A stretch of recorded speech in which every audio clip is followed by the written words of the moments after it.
If you think a baseball bat is a pretty simple thing, well, you're out in left field. Making a bat means balancing things like weight and thickness. The material it's made of can make a difference. Metal bats hit the ball faster. However, the pros use wood bats because of league regulations, and even the type of wood might impact the score. Barry Bonds cracked a home run record in 2001 with a wood bat like this, one made of maple, instead of the usual white ash.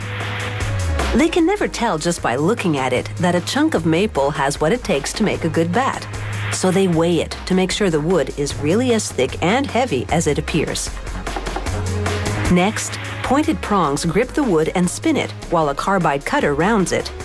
This is a very modern lathe called an XY machine. The rounded blank goes into a room called the library, joining others on the shelf that are waiting for their chance at the big leagues. A worker selects one of the blanks to fill an order that specifies a certain model and size.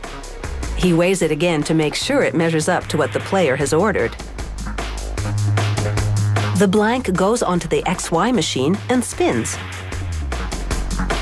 A computer guides the cutter as it moves on rails and carves into the blank. It whittles 2.5 centimeters of wood from the blank in order to form a handle. It takes a total of 3 passes on this cutter to make the rough shape of a baseball bat, but it's quick work, completed in just 3 minutes.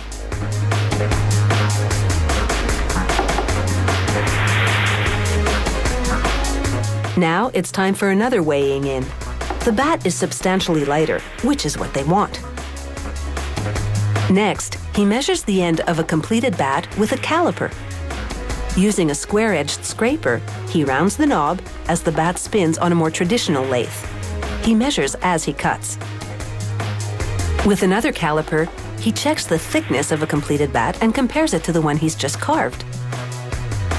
Now he takes a turning tool called a skew chisel. With its pointed tip, he cuts into the bat's handle just above the knob to narrow the shoulder.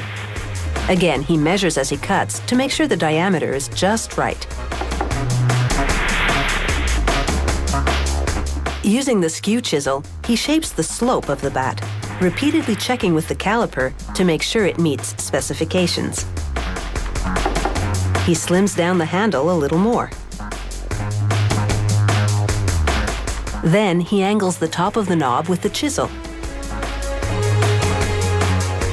He shapes the rest of it with a square-end chisel. Next, he curves the bat's barrel using the same tool.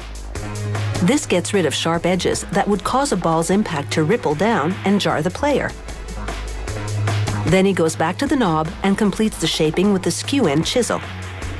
Because the tool is extremely sharp, he can carve very precisely. The bat is now within 14 grams of its final weight. Using an electric sander, he smooths down some of the rough edges. He switches to a finer grit to finish off the job. As he sands, he measures, because this isn't just about getting the surface smooth. The bat has to be exactly the right size and weight for the player it's being made for.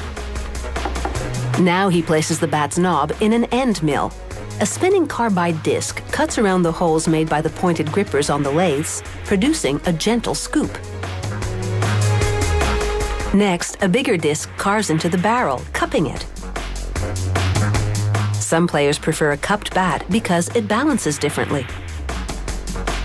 Now he places the bat on the scale for the final weighing, and it's exactly what the player ordered. He brushes paint onto the barrel and rubs stain into the lower half of the bat.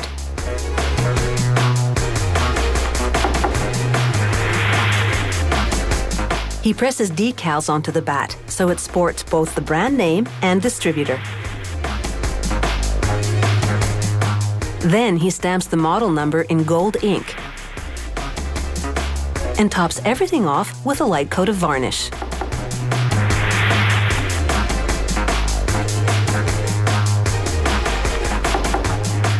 Now this maple bat is ready for the big leagues and some heavy hitting.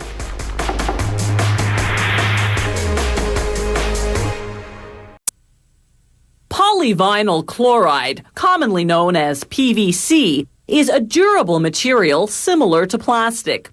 PVC gloves are waterproof, even chemical-proof. All kinds of laborers wear them, from commercial fishermen to oil refinery workers. PVC gloves are comfortably flexible, yet sturdy. Production begins at the cutting station with stacked sheets of cotton flannel. Using a hydraulic cutting machine and a series of dies, workers slice through some 20 layers in one fell swoop, cutting out the pieces required to make cotton gloves. Those gloves will either be sold as is or used as linings for PVC gloves.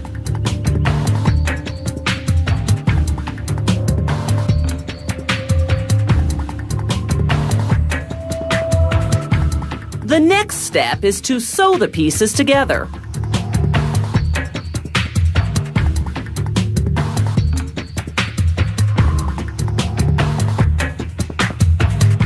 It takes a speedy seamstress just 30 seconds per hand.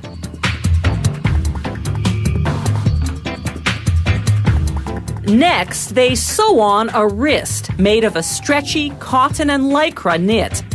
This seamstress works the wristing machine so quickly, we had to ask her to slow down so that we could actually see what she's doing.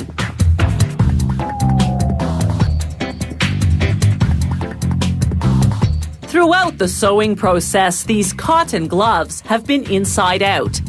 This next machine turns them right side in, transferring them onto a heated hand form.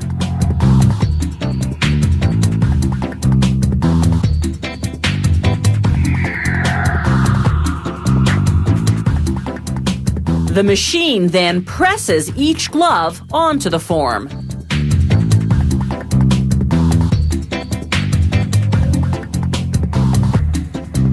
The gloves drop down to a conveyor belt below.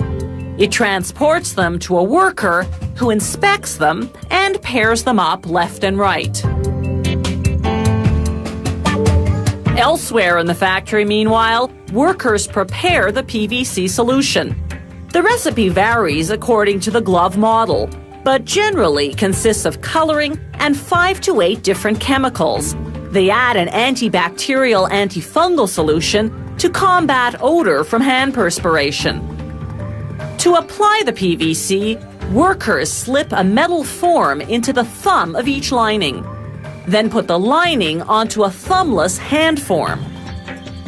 If the hand and thumb forms were one piece, it would be difficult to remove the stiff PVC glove afterward without tearing.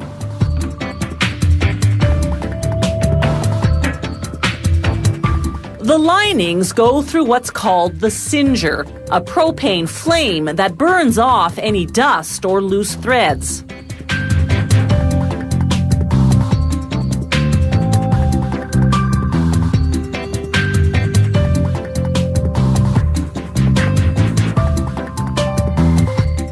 Then it's into the PVC bath.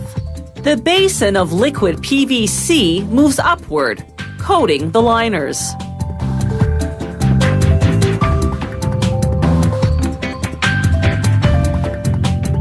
As the basin descends, the excess drips off. Then the gloves go for a spin under infrared lamps for 45 seconds. The spinning spreads the PVC uniformly so that it doesn't accumulate on the tips of the fingers, forming clumps. The heat ensures it dries evenly. After a second coat, the gloves pass through a propane-fired furnace for about 20 minutes at 190 degrees Celsius, then through a cooling chamber for 5 minutes.